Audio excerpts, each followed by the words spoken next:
अविनय की आंखें जलने लगी। उसने अलेक्स को जमीन से उठाया और कहा, सिर्फ 3 महीने। 3 महीने में जैस्मिन मेरे बिस्तर पर घुटनों के बल बैठकर मुझे उसके करीब जाने के लिए भीख मांग रही होगी, देखना। अविनय, ये क्या बात हुई? हमें कैसे पता चलेगा कि तेरी बीवी तुझसे 3 महीने बाद क्या कहेगी? क्यों ना तुम अपने बेडरूम में कैमरे लगवा दो, हम भी नज़ारा देखते रहेंगे।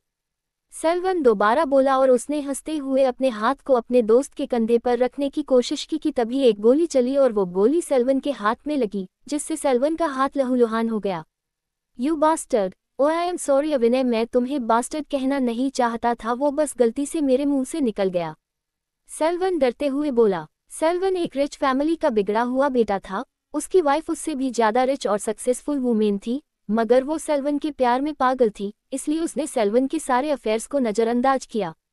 और इसके बाद भी सेल्वन क्या करता था, वो उसे अब्यूज करता था। उस तरह के आदमी के साथ दोस्ती रखने में अविनय को कोई दिलचस्पी नहीं थी, मगर सेल्वन अलेक्स का बेस्ट फ्रेंड था। अलेक्स, तुम अपने भाई को चुनोगे या बेस्ट फ्रेंड को? अविनय ने अलेक्स का कॉलर छोड़ते हुए सवाल किया। सेल्वन अलेक्स के जवाब का इंतजार कर रहा था, मगर अलेक्स ने कुछ नहीं कहा। वो सेल्वन की तरफ बढ़ा और उसके घायल हाथ को ही पकड़कर उसे बाहर कचरे के डब्बे में उल्टा फेंकाया। अविनय ने अलेक्स के कंधे पर हाथ रखा और मुस्कुराते हुए बोला, अब तुम सब जा सकते हो। कुछ ही महीने में जब मेरी वाइफ प्रेग्नेंट होगी तो फिर से तुम्हें मुफ्त का खाना खिलाया जाएगा। ये कहकर अविनय एक ड्रिंक उठाकर पार्टी से बाहर गार्डन की ओर बढ़ गया। जब ईश्वत ने गोली चलाई थी तो पार्टी में मौजूद सिर्फ अविनय को गोली चलने की आवाज आई थी, बाकी सभी तो लाउड म्यूजिक में एंजॉय कर रहे थे। गन की आवाज सुनकर ही अभी वो बाहर आया था और उसने वहां पर ईश्वत को देखा। ईश्वत ने आकर अविनय की पेंट को खींचा और पूल की ओर इशारा किया। अविनय जल्दी से पानी में कूदा और उसने जैस्मिन को अपनी बाहों में उठाया। जैस्मिन सदमे की वजह से बेहोश हो चुकी थी। अविनय उसे मेन गेट से अंदर लेकर नहीं गया। उसके विला में एक सीक्रेट लिफ्ट थी, वो उस लिफ्ट के पास गया, पासवर्ड डाला और वो ईश्वत के साथ उस लिफ्ट में आ गया। लिफ्ट सीधा 4th फ्लोर पर गई। ईश्वत नन्हे कदमों के साथ अविनय का पीछा करने लगा। एक कमरे में पहुंचकर अविनय ने जैस्मिन को बिस्तर पर लेटाया। ईश्वत ने जल्दी से रूम की लाइट को ऑन किया और फिर वो बिस्तर पर कूद गया।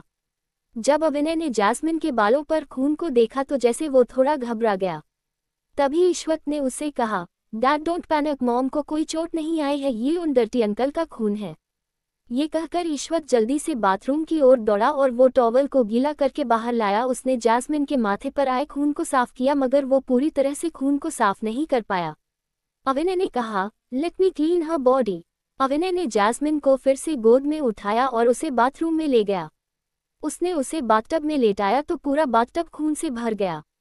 उसके बालों को अच्छे से धोने के बाद अविनय ने उसके कपड़ों को बदलने के बारे में सोचा। वो फ्लोर वैसे तो पूरी तरह से खाली रहता था, मगर हाँ, उसमें अविनय के कपड़े जरूर थे, लेकिन वो जैस्मिन को अपने कपड़े भी नहीं पहना सकता था, इसलिए उसने बस एक टॉवल को लिया और उसमें जैस्मिन को कवर करने के बारे में सोचा। मगर इससे पहले उसे जैस्मिन के कपड़े उतारने थे और वो नहीं चाहता था कि जब जैस्मिन को होश आने के बाद इसके बारे में पता चले तो जैस्मिन उसकी जान ले ले। मगर अब उसके पास और कोई चारा भी नहीं था। उसने सोचा कि होश आने के बाद वो जैस्मिन को पता ही नहीं चलने देगा कि उसने ही उसके कपड़े चेंज किए थे। ये सोचकर तो जैसे वो अपनी ही बुद्धि को शाबाशी देने लगा। उसने बाथरूम की लाइट्स को ऑफ किया और जैस्मिन की उस ब्लैक ड्रेस की पर्ल से बनी स्ट्रेप को नीचे कर दिया। उस ड्रेस को उतारने के लिए जैस्मिन को बाथटब से बाहर निकालना पड़ा। उसने मुश्किल से जैस्मिन की बॉडी को बाथरूम की दीवार के सहारे खड़ा किया और उसकी ड्रेस को उतारा। ड्रेस उतारने के बाद जैस्मिन गिरने लगी। उसे संभालने के चक्कर में अविनय के हाथ जैस्मिन की अपर बॉडी को छू गए। अचानक अविनय को अपनी बॉडी में एक करंट सा लगा और उसकी बॉडी स्टिफ हो गई। उसने अपने लोअर पार्ट को कंट्रोल में करने के लिए अपने होंठों को लिक किया और अपनी नजरों को जैस्मिन की सॉफ्ट और शाइनी बॉडी से हटाया। फिर भी वो अपने हार्मोन्स को कंट्रोल में नहीं कर पा रहा था। जैस्मिन की सॉफ्ट बॉडी उसको पागल कर रही थी। उसे इस बीच ये ख्याल आया कि आखिर जैस्मिन है तो उसकी वाइफ ही, और अगर वो उसके साथ इंटीमेट होता भी है तो वो अपने इस एक्ट को जस्टिफाई कर सकता है। क्या जैस्मिन के इतने करीब होने पर कर देना अविनय अपनी लिमिट्स क्रॉस? क्या जैस्मिन को 3 महीने में अविनय खुद से प्यार करा पाएगा? जब अविनय लस्टफुल आइज के साथ जैस्मिन को देख रहा था तो अचानक जैस्मिन के मुंह से कुछ शब्द निकले, ईश्वत चले जाओ यहाँ से। जैस्मिन की आवाज सुन अविनय के दिमाग में चल रहे सारे डर्टी थॉट्स बाहर हो गए। अविनय ने उसके दोनों हाथों को पकड़ा और उसे अपने कंधे पर लेटा लिया। उसकी कमर को एक हाथ होल्ड किए हुए वो एक टॉवल लेकर आया, बाथरूम लेकर आया। उसने बाथरूम को जैस्मिन के चारों ओर लपेटा और जैसे ही उसने टॉवल को जैस्मिन की चेस्ट पर बांधा तो वो जैस्मिन की स्मूथ स्किन से हाथ हटाना ही नहीं चाहता था। अचानक उसके दिमाग में जैसे कि कुछ गलत करने का मन किया। उसने जैस्मिन के हाथों को अपने दोनों हाथों से जकड़ लिया और अपने लिप्स को जैस्मिन की नेक पर फिराने लगा। जैस्मिन को नेक पर किस करते हुए उसके ख्याल और वाइल्ड होते जा रहे थे, मगर उसने जल्दी से जैस्मिन से दूर होकर एक आह भरी और अपने गलत ख्यालों को दिमाग से झटका जैस्मिन को। फिर उसने अपनी गोद में उठाया और उसे बाथरूम से बाहर ले आया।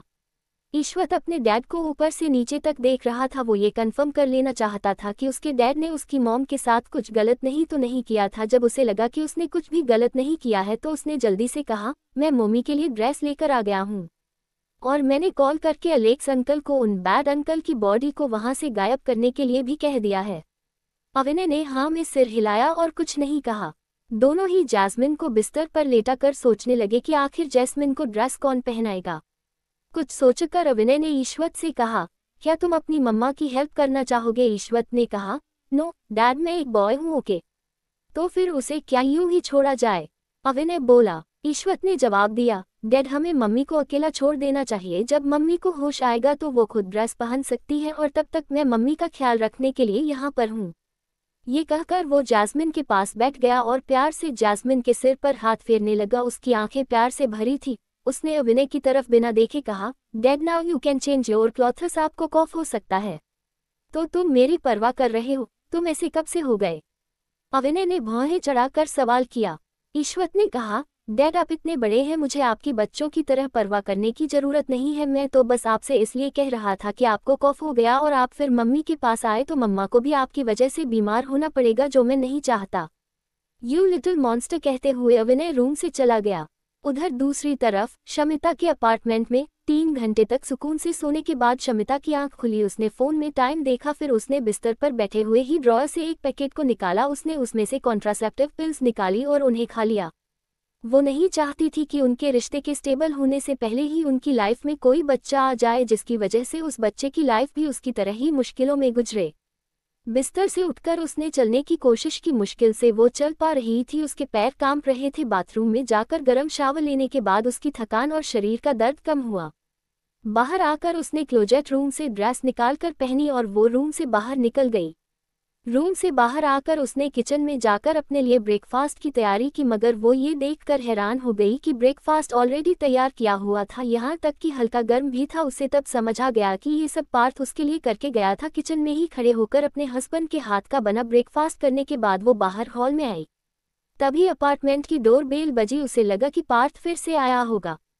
अपने चेहरे पर खुशी लेकर वो अपार्टमेंट की डोर को खोलने गई, मगर सामने उसे जो दिखा उसे देखकर वो हैरान रह गई। उसके सामने उसकी मां मोनिका और साथ में वैशाली थी। उन दोनों को एक साथ देखकर शमिता को कुछ गलत होने का आभास हुआ। शमिता ने जैसे ही उन दोनों को अंदर आने के लिए कहा, वैशाली गुस्से में आगे बढ़ी। उन्होंने शमिता के बालों को पकड़ा और फिर उसके गाल पर एक जोरदार तमाचा जड़ दिया।